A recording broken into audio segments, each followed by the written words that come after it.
Oh, Katrina Kaif. Okay, all right. So listen, I mean, you know, I get confused between women that look like that. So now, yes. if I had to choose between him and Katrina, who would you have chosen? Of course, I mean, come on.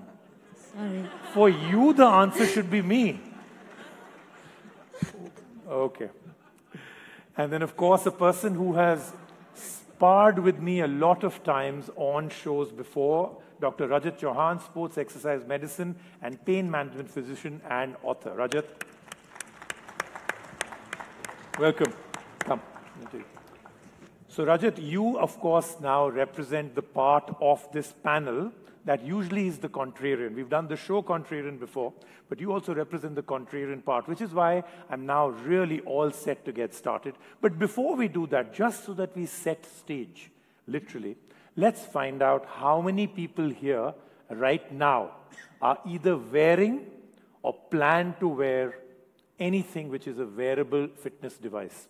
Either wearing one right now, it could be a watch, a smartwatch, or are planning to wear one. Anybody?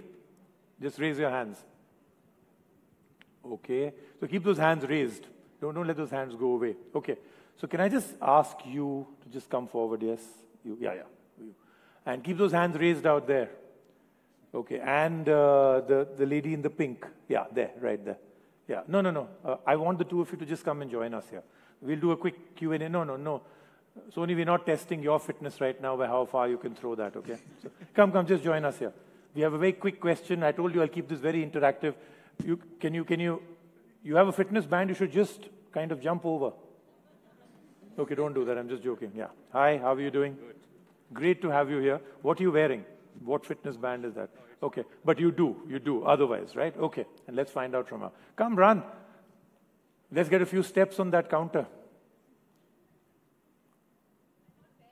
Oh, you're not wearing it right now. Yeah, I'll come to that part of how many people say that they have a fitness band that they do not wear anymore. Okay. So I'll tell you what, the reason that I have the two of you here is that you two represent exactly the kind of technology and fitness amalgamation that most people talk about. So I'm going to give away the first prize of a fitness band or a Fitbit, because two of you aren't even wearing one, right? To one of you. Whoever does the maximum amount of counts, according to my technology, of number of push-ups on stage. Come on, it's a fitness and technology talk. I mean, what did you think I'm going to ask you to do out here? You can do squats. Can you pick him up on the squat? No? Okay. So it has to be push-ups, right? I don't know how to do a push-up. Oh, listen, we can get any and one of them to give you. Luke, a quick demo of the perfect push-up. Huh?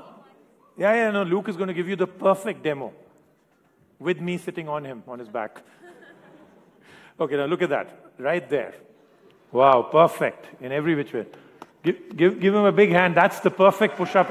His nose literally is, and his neck is not moving at all. All right, let's go.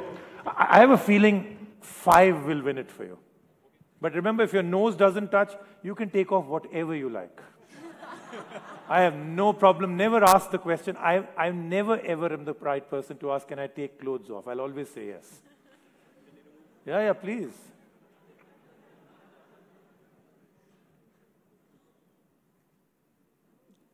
I don't know whether you're going to ask me that question. Right? Okay, no. All right, here we go. Remember, if the nose touches is when I will actually count it. 1, 2, 3, 5. And a 6. We'll count the 6. And a 7. 11.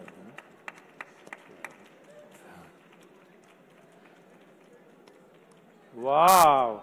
He really wants the band. Yeah, this is... Okay, stop showing off, yaar. Ho gaya, yaar. Excellent, fantastic. You want to give it a shot? Of course you can. You can. Okay, absolutely, go for that. Okay, let's go. Yeah, please, all yours. Come on. You've got to win this. The two...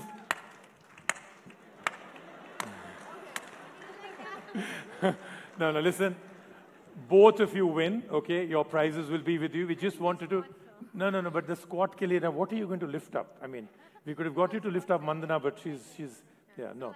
No, we're good. You're a winner, you're a winner. Great to see that you guys use technology. Thank you so much. We'll get your prizes to your table. Okay. Is this yours? Oh, it's yours. Okay. Okay. So DJI Osmo is the prize that will be coming to you right away. Okay. Let's get started. I set this up by asking and setting this entire stage out here of how the Holy Grail was supposed to be that when we saw technology measuring every movement of ours, the world said, that's it, we don't need anything else. We now can measure exactly what each person does, amount of calories, amount that you won't need to burn, the number of steps, the amount of miles or kilometers you need to walk every day. Let's find out from each of you how much of tech and fitness comes into your personal life. I'll start with you, Mandana. So I started wearing the Fitbit for, I think, a couple of months. But it made me so conscious of, counting my steps, what I eat, where I, all that. So I decided to stop wearing it. And I don't wear it anymore. And I mainly start listening to my body, how I feel. And if I feel I've done enough exercise, then I was good. But then again, getting back to your question about technology, I started training EMS, which is helping me a lot. And instead of working out for 60 minutes or 45 minutes, I do around 28 to 30 minutes of EMS, and is just giving me the fantastic result, to be honest. And the technology part of it, I'm talking about my own experience. It made me actually be really sore the next day. I'm combining my yoga, Pilates, weight training with EMS. So I think that's one technology at the moment. I've been using it and I love it because I think I'm doing it around 3 times a week. Okay. And so yeah, it's pretty cool.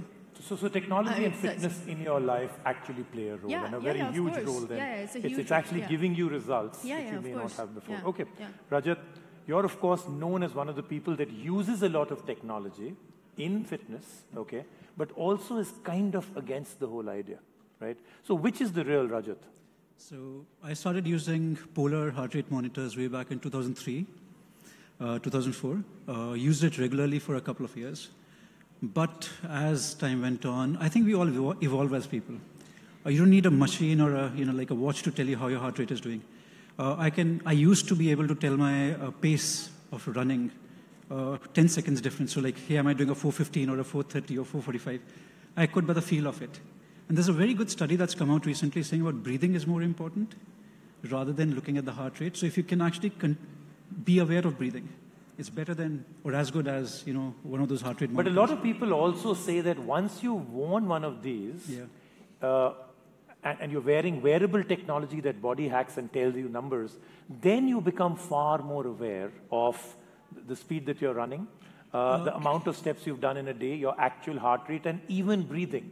So would you say that you become better after you wore all of these things? I think it's both ways. Okay. I think if someone's more body aware, technology will help you more. The point is technology right there? Is it there yet? No, not yet. Okay. So I think it's a journey for technology too. Yes, the times, how could I tell my pace and speed and all that was based on the watch that I was looking at all the time. But soon enough, after 2-3 years of having done that constantly, then I could figure. Yeah, I really knew what I was saying. So it got you there. Exactly. So it's not something to just get rid of. Both ways, totally. Okay, all right.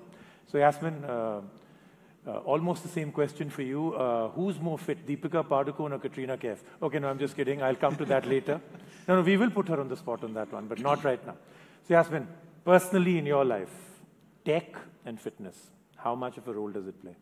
So I think, I've been wearing the Fitbit for a really long time, and it helps me because when I'm training and I teach a lot of Pilates, after about an hour, my watch tells me you have 170 steps to take because you've not completed 250.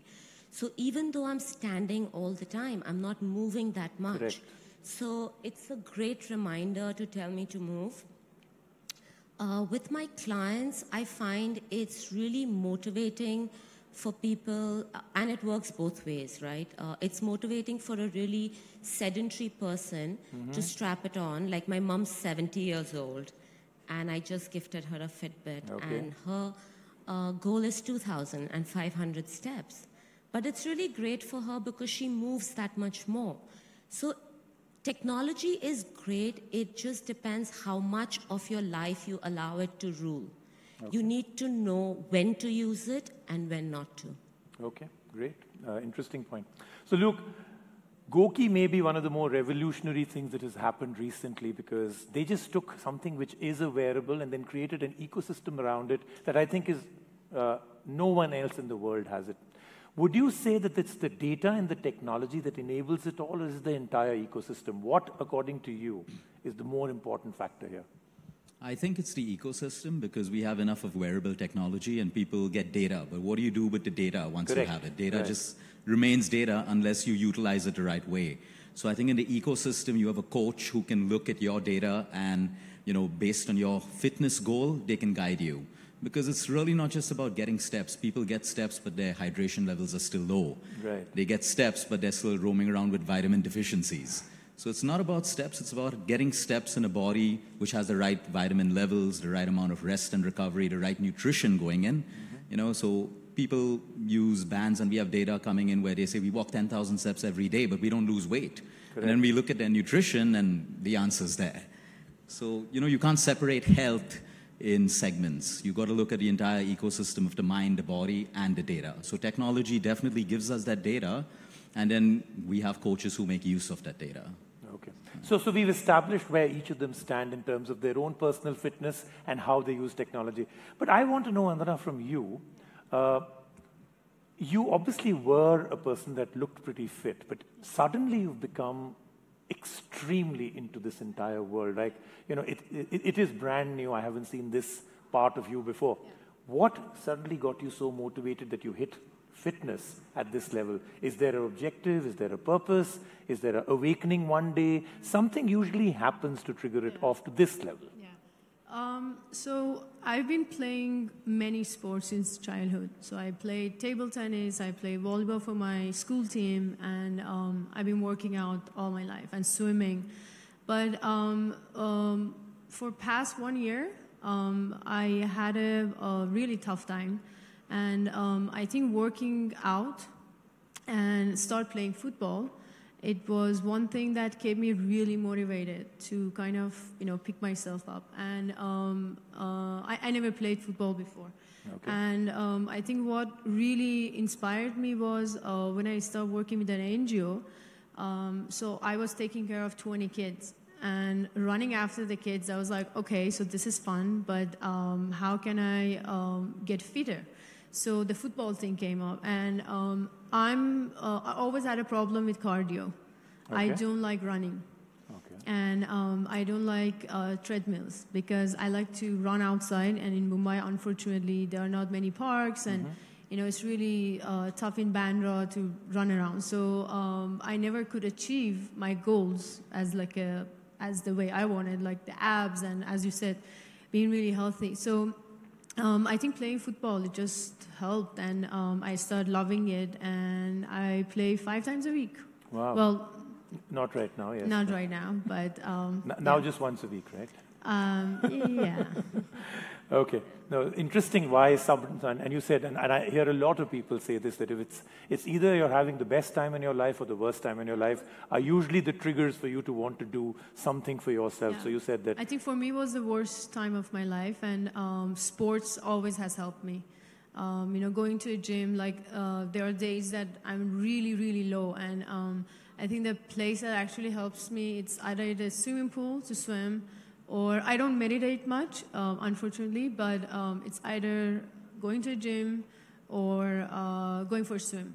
Different kind of meditation only. Going to a gym is almost like meditation. Before I come to Rajat, I want to find out how many of you have ever run, let's say, 1 kilometer. I know everybody will raise their hand if I say just that. Let me complete the sentence. 1 kilometer, bare feet, on the road, not in your house or something. Anybody here who's run more than 1 kilometer, bare feet? Anybody? You've actually done that? So you run bare feet only? Or you've just done that? You've done that, okay. I see one more hand out there. How much have you run? Do you do it regularly? Shout, shout, don't worry about the mic. If you run barefoot, your lungs will be really good so I can hear you. Okay. Go. So how long, do you do this on a regular basis? You run bare feet? Okay. You have to switch the mic on. The person who's given him the mic. Always good to switch it on. Okay, it's working now, yes. 3 or 4 days in a week. And the other times you wear shoes? Yes. Okay, all right. That's a little, yeah. So the reason I said that I'll ask this before I come to Rajat is because here's a person who runs marathons, including what, 42 Ks? No, I don't run barefoot, 42 Ks. You don't? Okay, because I remember that you were the greatest advocate of running bare feet. Has that changed? Because... No, it wasn't that way. So it was about, I think barefoot running is good as far as the training part goes. Running on the tarmac and running on road and all that, no, it's not a great idea. So whole point really is the learning that you get from it is amazing. It's a good part of training. Okay. And that's what we were saying that day. Right. So the reason I'm asking this is that sometimes I think we miss the wood for the trees, that we think technology is only about wearing something which is a wearable. There's so much of science and technology that is being used and has been used for years. Whether you talk about steroid use or abuse as part of science, at least it taught us not to use it. Right? So there's a lot that is out there. So are we then sometimes just putting too much pressure on one device, because technology in fitness could be a huge plethora? So anything else that you are very excited by? Mandana told us about one part of technology she uses, which is not something the normal general public uses. Anything else? See, shoes is very, very interesting what's happening with shoes right now. So the bigger sports brands, I'm sorry, I'm just putting it out like the way it is. The bigger shoe brands, companies that are there in India, there's a very big shift if you see in the brand ambassadors. They aren't your elite performance-specific sports people that they're after. They're looking at people who are big on social media, who are participants, average, below average, could be above average at times. What they're trying to get to is the masses. So when we talk about steps is a great point. But listen, 10,000 steps isn't enough. That's the minimum we talk about. Right. So it's a great idea if I can get a grandmother to even walk 3,000, 4,000. But the point is... But you know, Rajat, before you even take it forward, we've just skipped what may well be one of the biggest myths, and I'll come to tech myths before. A lot of people who are not even wearing a wearable device, for some reason, and they even use their phones, everybody in the world thinks that 10,000 steps is some magical figure, which I think just came out of nowhere. Somebody just concocted it and said, it's great. But it has become one of the greatest facts according to most people. Can you bust that myth for me? Totally. So see, what happens is, it's the basic that we need to be doing. It's no magic number, really. When you go to class, you're in class 1 for 1 year, and then you go to class 2, even if you scored only 65%. When you push it harder, you get better. So if you stick with 10,000, seriously, after 3 months, it's not doing any good for you. Okay. We need to really appreciate that. We have to push the boundaries again and again, mental or physical or combined or emotional or whatever it be. Okay. That's a very big issue when we stick with numbers like that.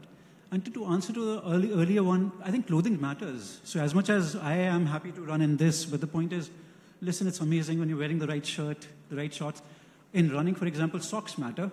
People don't think about the sock, but sock is a very, very important part. Okay. Since I wear glasses, I've been wearing glasses forever. You have to wear the right glasses, when you do a particular sport. Sehwag is a great example. He started wearing glasses, and his game went for a toss, and no one talks about that part. So that is, again, performance enhancement, or technology again, right? And you're talking about glasses here, so that's why I bring that up. So it could be just so many things. So there's so many other things that actually come in. So Yasmin, the same question that I asked Mandana. Obviously, there came a time in your life where one day you decided that fitness was an important thing for you, personal objective. Of course, the coaching and everything else must have come because a lot of people would have a lot of interest in knowing how did you get started with where you are today. Where did that come from? Was it just you really interested in the whole Pilates and everything else that you do? Or did you start with coaching as an objective? It actually happened to me by fluke. Sometimes the best stories come from there. I started when I was a teenager, and I was forced to actually join a gym with a friend. That means you started just this year? Just about 2 years back. But a friend of mine forced me to join the gym because she wanted to lose weight. She was dating a boy, and I was the laziest person ever. I would not even get up to get myself a glass of water if I could, and ask someone else to do it just because I didn't want to walk up to the table. But she forced me because there was this great deal happening in this new club where 2 people could join for the price of 1, and she wanted to pay half. So I paid the other half, and I went in totally disinterested. I used to eat more than all the boys I knew. So like a serving plate of biryani was what I would order for myself. And then the rest could order whatever they wanted. So yeah, I went into the gym, and she went into the weight section, very focused, knew what she wanted. I saw people dancing around, doing an aerobic class. I thought I was a great dancer. The illusion. I went into the aerobic class saying, oh, this is totally up my alley, only to discover that I was really bad. Very miscoordinated, uncoordinated. When people were doing knee-ups, I was kicking. I injured a couple of people. Unlike Manna, who did it on the field, this was in a class. I was so annoyed with myself that I kept going back to the class to get better and, to feel good about myself. The instructor was sick one day and asked me to take her class. She called me and she said, can you take my class? And I said, I don't know how to. Okay. She said, just go to the class. The tape, we had cassettes those days, so not 2 years back. Of course we had. Not 2 years back, yeah. She said, just play the cassette and, the songs will come on and do what you know. I went into class, I did that, and I realized that I was speaking like her because I'd, just heard her so many times. I could correct a few people, and after the class, people liked what I did. I was going to America for an exchange program right after that, and the instructor said, why don't you do a fitness training? Oh. My cocky self again thought, how difficult can it be? I just took a class without knowing anything. Went to the US to do the ACE training and realized I needed to know anatomy. I was an economics student, didn't know a word, hated biology in school. And it was tough learning, but I came back, started classes just as pastime, earn an extra buck, pocket money. My interest was actually teaching children. So I would teach in a school in the morning and do the trainings in the evening to make some money. And that's how it just grew. As I did it, I realized I enjoyed it. People started asking a lot of questions that I couldn't answer because my knowledge was very limited. So I started learning more about fitness to be able to help them. And that's how I'm here. And I think what gives me the most satisfaction is teaching people the real meaning of what being fit is and how to achieve that, rather than doing something what Katrina Kaif is doing to look the way she is, You need to know your own body, work with it, work with yourself, and get there. Okay, great. And I think a great inspiration as to how somebody can, a lot of people out here would be very interested to know how that happens. Luke, the same question for you also, because I've seen a lot of things change for people. Just like Yasmin said, there was a time when she was so lazy she wouldn't actually get up for a glass of water. Look where she is today. Again, there must have been a time in your life when you weren't this Luke, right? What is it that inspired you? What is it that was it one incident? Was it a spate of incidents? Were you always like this? How does it come about? Because it's a great inspirational story to hear that people can so dramatically change their lifestyles. I honestly don't have a story. I've always been this way. It just makes me feel good, and I like doing things. You had these muscles when you were 2 years old? When I was asked my mom about it, maybe a little less than now, no.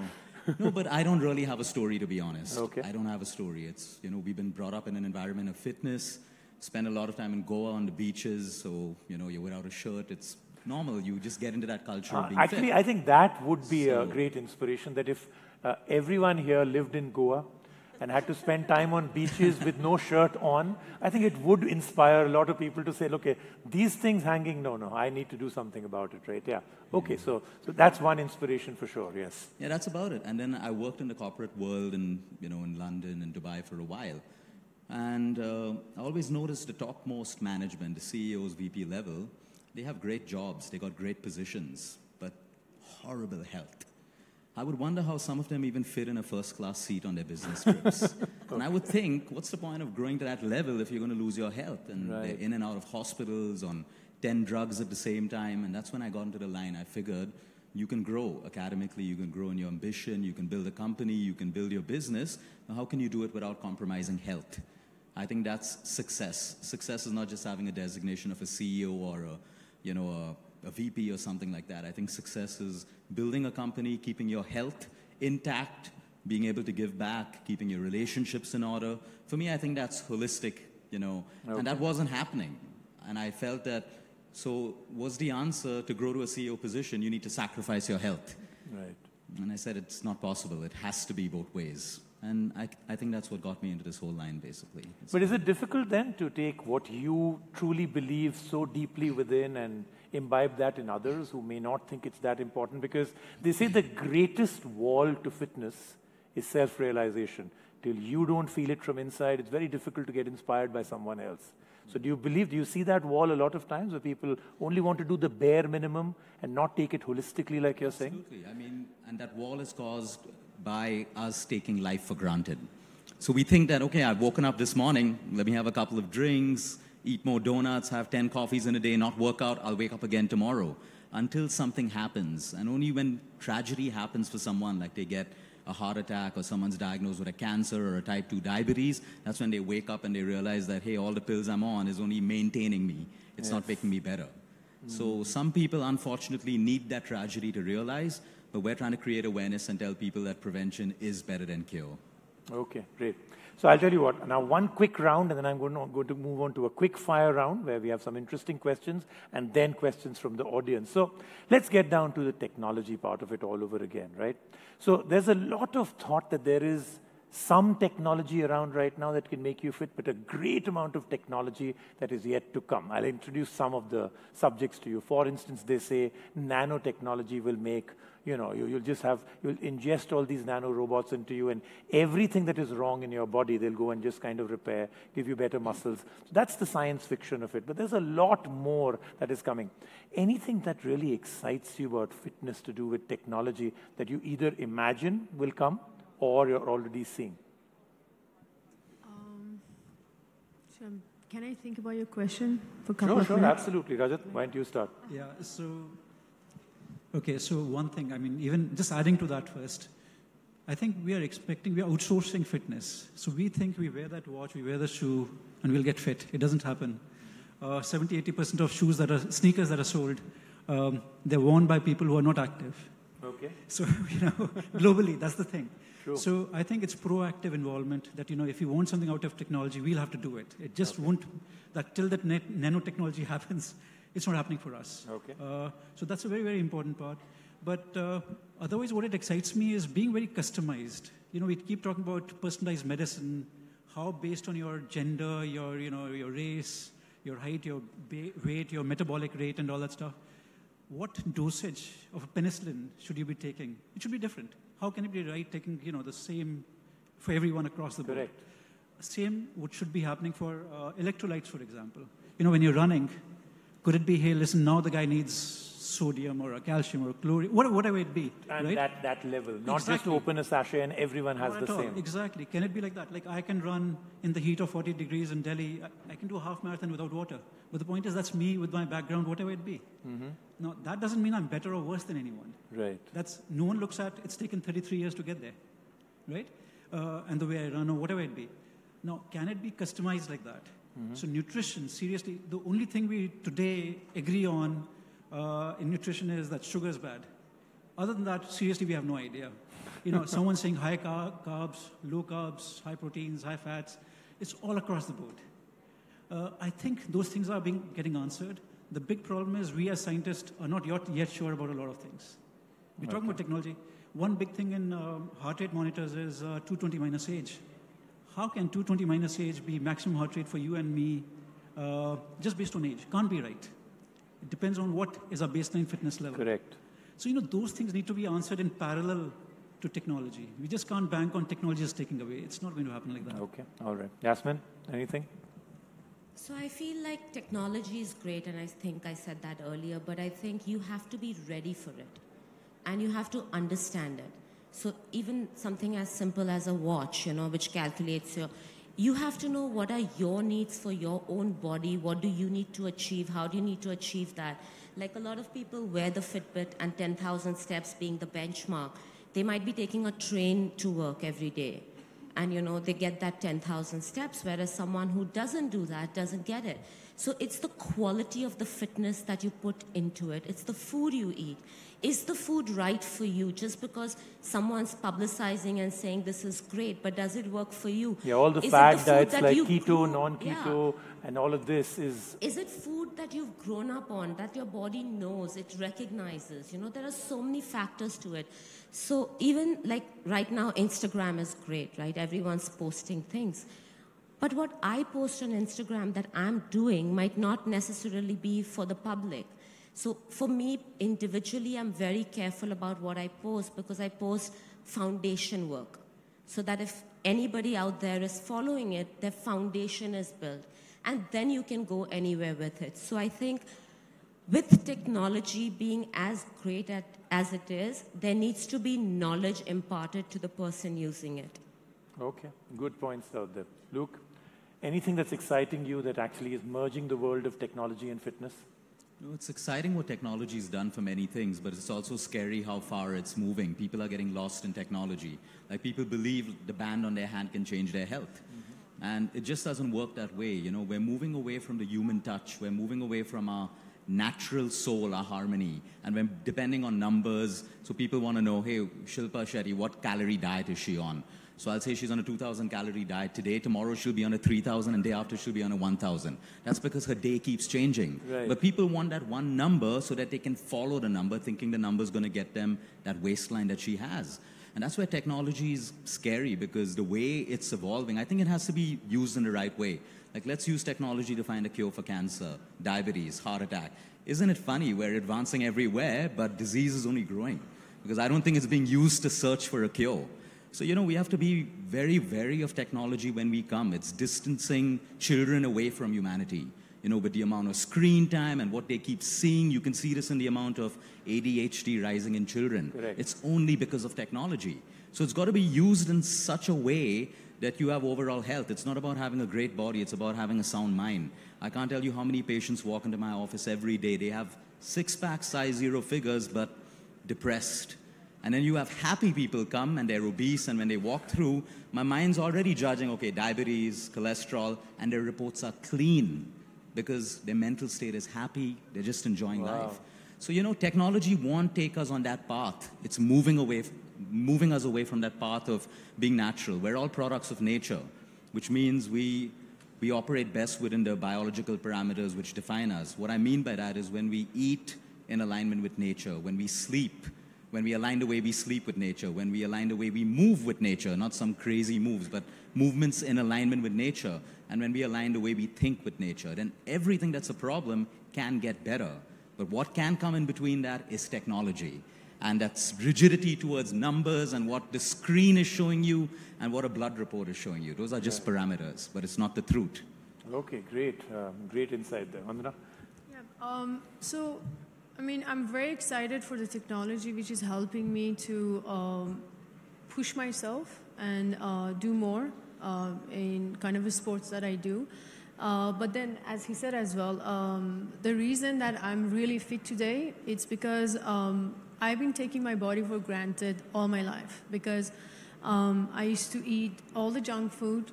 I used to have ice cream, sugar, burgers, whenever I want, because by nature, I don't put on weight. So for me, putting on muscle, it's more difficult than, like losing weight. A hard gainer. Yeah. So, but for past 1 year, what I've done, I start eating right. I do have 1 day in a week that I cheat. And the reason I don't wear my band anymore and I don't use the apps that I used to have in my phone, and follow diets and talk to dietitian about, oh, you shouldn't eat this, you shouldn't eat that. So I start listening to my body. If I feel like I need that burger in that day, I will have it. I will have the burger, and it just makes me happy because I realized that 3-4 months which I was spending time and money, I was really depressed because I used to go out for lunch or dinners with my friends, and I used to just look at them eating whatever they want, and I'm eating this nicely lovely green salad, and it makes you upset, you know. It kind of makes you, ooh, okay, I want to eat that burger. So I start doing that. I start training more, and I start just doing more workouts instead of just watching my food like that. So do you think that some people who say, listen, I only work out so that I can eat everything, that's are exactly on the right path? That's you? Yeah, that's exactly me. So let's get some more opinion. Is that the right path? You basically work out so that you can eat anything. Not eat anything. And so I'm from Iran, and we eat a lot of meat. And so I think for past 3 years, I've been pretty much as good as a vegetarian, and I've never been so happy in life. I mean, I do miss the meat, but like once in a while, I have my biryani with mutton, and it just makes me happy. Yeah. So, yeah. So happiness at the end of it, as you said. Yeah. Okay, now I'll tell you what. Let's take this now and take it to several notches up. It's time for quick fire. Okay. So I'll come to each of you, same question, but you have to answer immediately. Okay. Ready? All right. Most fit. Okay. No. I'm starting from this side. Sure. Most fit Bollywood person, female. Katrina Kaif. Okay. Most fit Bollywood person, female. Katrina Kaif. Okay, that's 2. Pass. Pass? No. There are no passes here at all. I thought there's some Bollywood No. actor or I actress can't be known on as an pass. NDTV show and get into trouble. We'll edit this one. This one we'll edit. Okay. We have to know. This is a personal opinion. They will not hate you for it. Shilpa Shetty. Shilpa Shetty. All right. Shilpa. Shilpa Shetty. So it's 2-all. So let's do a quick show of hands for who beats who. No, we'll do. Most fit Bollywood person, male. You cannot say Salman Khan. Akshay Kumar. Akshay Kumar. Okay. Amir Khan, maybe? Amir Khan. Okay. Akshay Kumar. Akshay Kumar. Akshay. So Akshay wins this one hands down. Okay. Most unfit Bollywood person. I'm just kidding. Okay. According to you, and this is just personally your own fitness part, not to do with any hi-fi this thing. Greatest fitness myth.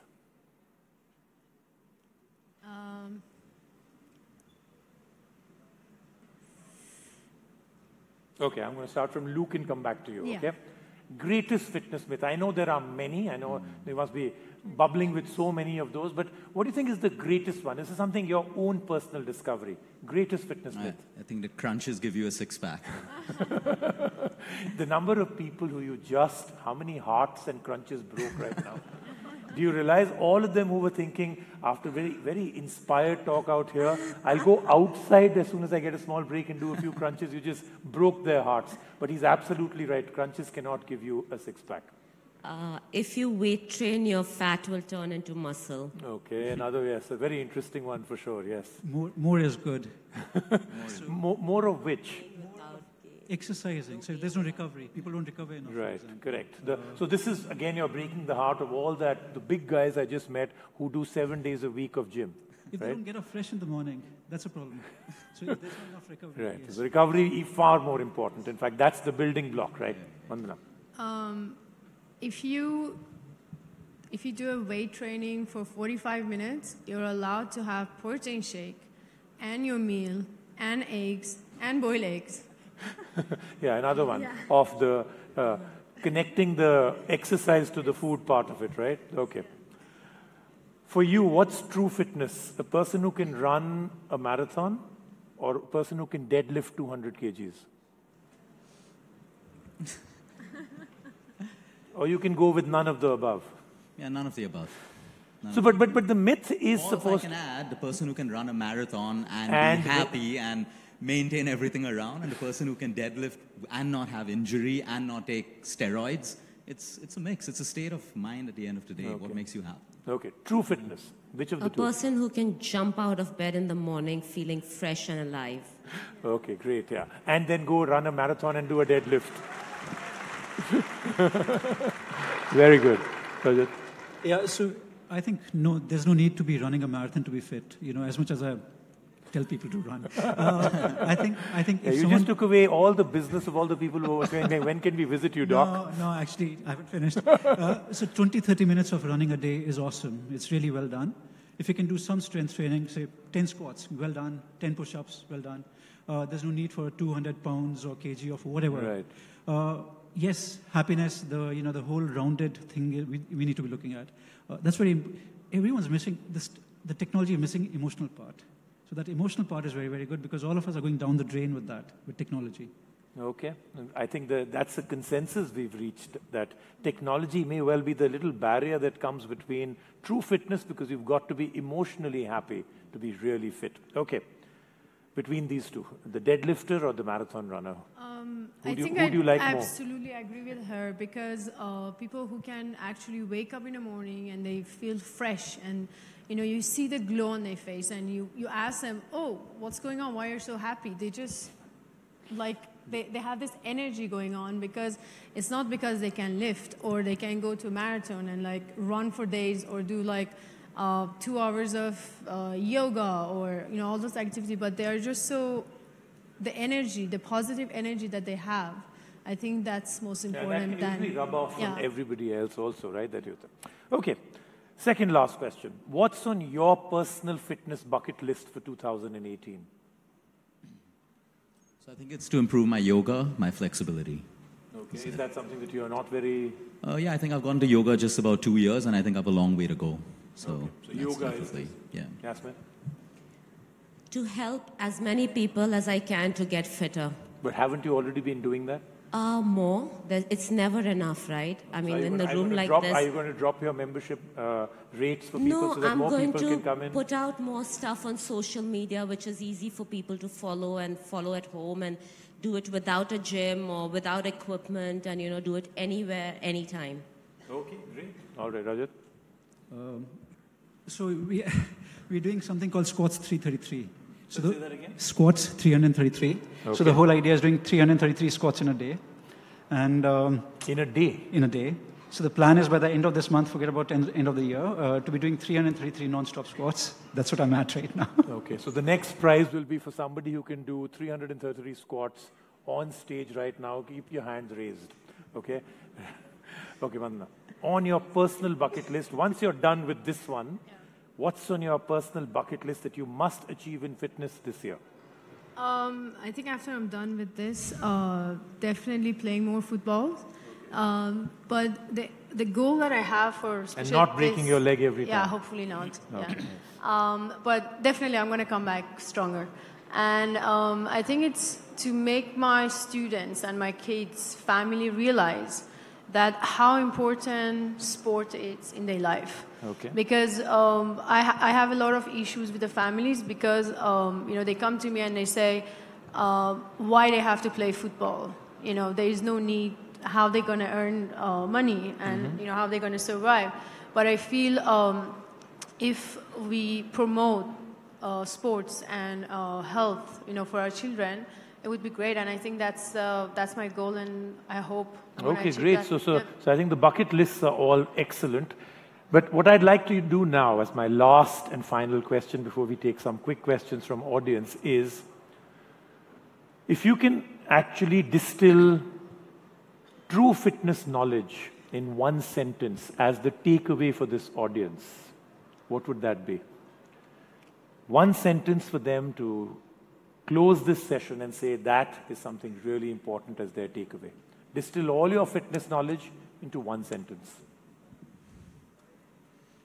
So I think it's true fitness is a state of physical as well as emotional health, which means there are many people today who are growing just in the physical part. They just want a six-pack or a size 0 figure. It's about a lean body or a toned body, but we're not developing in the mental So what's the first step? So the more I hear about this emotional part of it, There must be, in the same way as you can tell people to take the first step into a gym to get perfect fitness, or take the first step of going for a run for 20 or 30. What's the first step someone can take to actually get that mind-body connection right? I think it's intention and goal, because most people don't know why they're working out. One day they want to be like a cricket player, the second day they want to look like a new Bollywood actor. So I think when you have your goal and intention set, you train according to that. Okay. You may not even have to lift weights if your goal is just to be fit. You could just go for a walk and do a little bit of yoga and meditate and you'll be fit. So I think it's first your intention and goal that first comes into place. But will Instagram actually allow that? Because all you see on that is these amazing bodies sculpted by steroids, and then you want to achieve that, right? So I think the truth is, if people who are posting on Instagram post their truth about it, you know, because people look at those pictures and they say, I can be like that. But I mean, the events that Shilpa and I do, she tells everyone that what you see on a magazine is airbrushed. And this is the real me. We need more people talking about their true selves so people don't get fooled. Like half the guys think that the muscles that they see are real with 2 hours of workout in the gym, but no one's telling them that they're on steroids, they're on anabolics and, you know, all of that stuff. So I think people should use social media to give the truth to people and make, you know, show them their real image and say, hey, this is me. So Anushka Shetty, for example, she says, this is not me. This is not my skin. This is what the movies do for me. But then she also should not be letting herself be airbrushed. Yeah. Right? So, business is their livelihood at the end of the day, right? Like, I mean, I couldn't escape the makeup they put on my face before this. I didn't want to do it, but they still did some touch-up on my face. I mean... Maybe I wanted to look good, Luke, on NDTV. Okay, Yasmin, if you could distill all your knowledge into a single sentence for everyone to take home. Like something what Luke said is, set a goal, figure out what it is that you want to get out of yourself, and if it's a big goal, break it up into small, achievable goals. Because what happens is people say, I want to do this and I want to achieve this. And they think 1 week, 1 month, 2 months is going to get them there.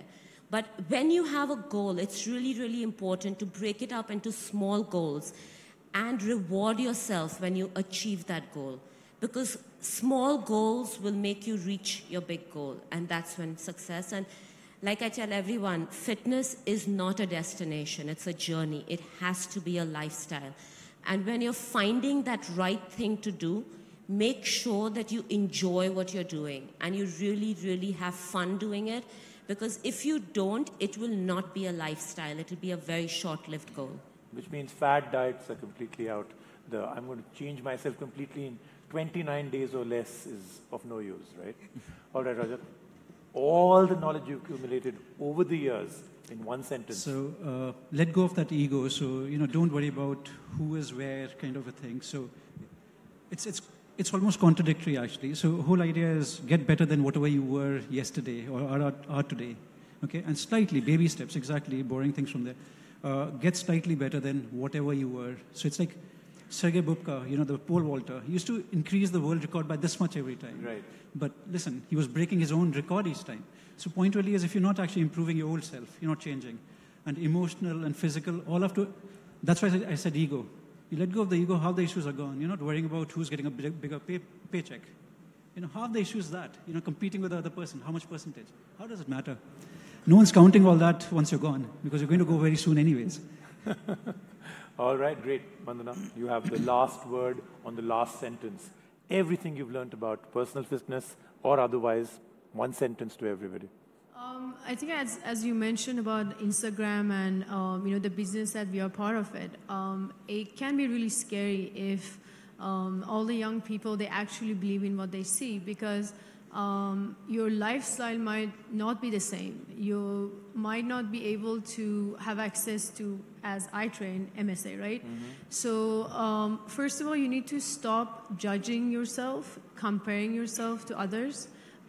Especially, you know, the celebs who are, you know, posting pictures and, you know, showing all this, the six packs and a big muscle. It doesn't come that easy. It takes a lot of hard work and it takes a lot of focus and dedication. And I think set a goal. It's important to know what you want to achieve. And I think your goal shouldn't be this big guy with a big muscle and a magazine who's been makeup and airbrushed and everything. And I think, yeah, that's probably just Okay, great. So I think we've got good distillation here of what everybody thinks. So my last question, which is the add-on, is: so is it true then that everybody who in Bollywood who's got a good body is on steroids? Okay, again, I'm just kidding. I don't want that answered. I don't want my all my dreams broken. Okay, we're going to go with the first person out here. Soni, will you do the needful? Go, catch. All right. So that's actually a mic. Cool. You didn't win the prize. Ah, okay. So there is this one question that I had. Is it for anybody particularly? I think it's for Yasmin in particular. I have been working out on and off for the past 13 years, and I'm a lawyer by profession.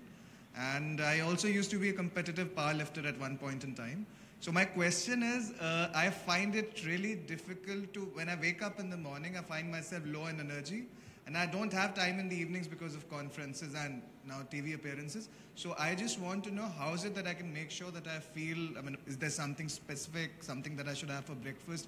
What is it that I should do? Give up on the TV appearances. I tried that. It really worked for me. No. So when you say you're on and off in a fitness routine, right now, are you off or are you on? Off. I work out 4 to 5 days a week. I try to go in the morning, but then my lifts just go down by around 10 to 15% in the morning. So maybe you need to try something different than lifting, because obviously lifting is not giving you the energy that you require to get through the day. So for a month, try something which is more relaxing for you, which is energizing. And, you know, the moment you feel better, you'll do better lifts. So okay, the main point, like Luke said, is your mental health right now. So do something that feeds into it. Okay, great advice out there. Okay, we'll take one question from here. Just throw that to him. Don't keep it with you. Yeah, right in front. Yeah. All right, here we go. Perfect. Okay, not perfect. Okay. If you'd caught it, it would be perfect. But you have to use the mic now. That's not a prop. Yeah. That's actually So one question is, so I'm a dancer myself and I gym regularly as well. So, you know, the thing that I face is gymming has helped me transform my body as to the goal that I want. But when I dance about 3 to 4 times a week, you know, I feel a lot fitter. I mean, you know, it's something that, you know, emotionally, as you know, you spoke, that gives me that sense of fitness, and I feel more energetic even after my class. Whereas gymming, yes, has, you know, transformed my body and achieved my goal in terms of what I want to look.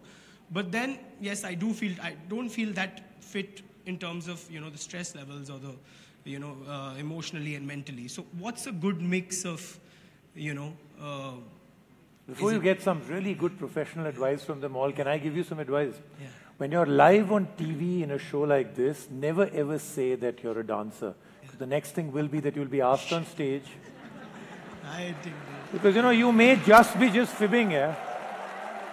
Yeah, of course. So we don't know, you may be just lying, yeah? So the minute you've got the answer, I'll close the session with a dance session from you. Because we don't know, yeah? That's my request, actually. So that's Mandana's request right now. Before we get to answer, he only gets the answer if he's a good dancer. Come. Because we have to see whether the dancing is... I mean, how good are you? Yeah, let's just see it. Agitating you. Come. You will have to now. Because we have to see whether the dancing is really relaxing you or agitating you and people around you.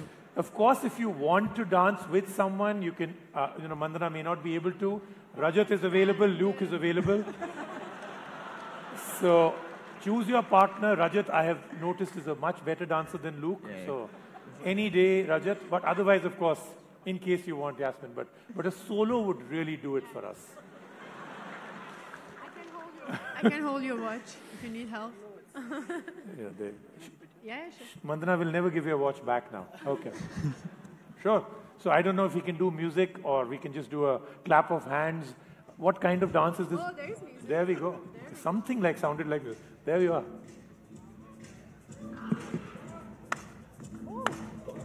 Whoa!